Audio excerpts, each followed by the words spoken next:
എടി ആ അടുക്കളയിരുന്ന കാടിവെള്ളല്ലേ അതിനടുത്ത് പശുവിന് കൊടുത്ത്. കാടിവെള്ളോ? ഞാൻ 3 മണിക്കൂർ എടുത്ത് യൂട്യൂബ് നോക്കി ഉണ്ടാക്കിയ സാമ്പാറാണ് നീ എടുത്ത് പശുവിന് കൊടുത്തത്. സാമ്പാറായിരുന്നു അത്. ഓടരുത്. ഞാനോടും. എടി പോയൊരു കോഫി ഉണ്ടാക്കിയേ. ആഹാ, ഇന്നലെ കോഫി ഉണ്ടാക്കിയത് ഞാനാ. അപ്പൊ ഇന്ന് നിന്റെ ഡ്യൂട്ടിയാ. പോയി ചെയ്. എടി എടി എന്റെ എക്സ് എന്നെ വിളിച്ചിട്ടുണ്ടായിരുന്നു. എന്നിട്ട് ഫ്രീ ആണോ ഒന്ന് കാണാൻ പറ്റുമെന്ന് ചോദിച്ചു. എന്നിട്ട് നീ എന്തോ പറഞ്ഞു? ഒന്നും നോക്കിയില്ല, ഞാൻ അപ്പൊ തന്നെ ബ്ലോക്ക് ആക്കി.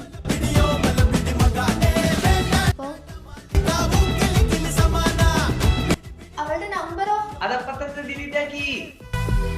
കാര്യം നിന്റെ അമ്മയുടെ മോളൊക്കെ തന്നെ. പക്ഷെ പണ്ട് നമ്മൾ ഫ്രണ്ട്സ് ആയിരുന്ന സമയത്ത് എനിക്ക് കൊച്ചിനോട് ഒരു ഇളക്കമുള്ള കാര്യമൊക്കെ എനിക്കറിയാം. എന്തേലും ഉടായ്പ കാണിച്ചാൽ അറിയാലോ, തന്നെ കുത്തി.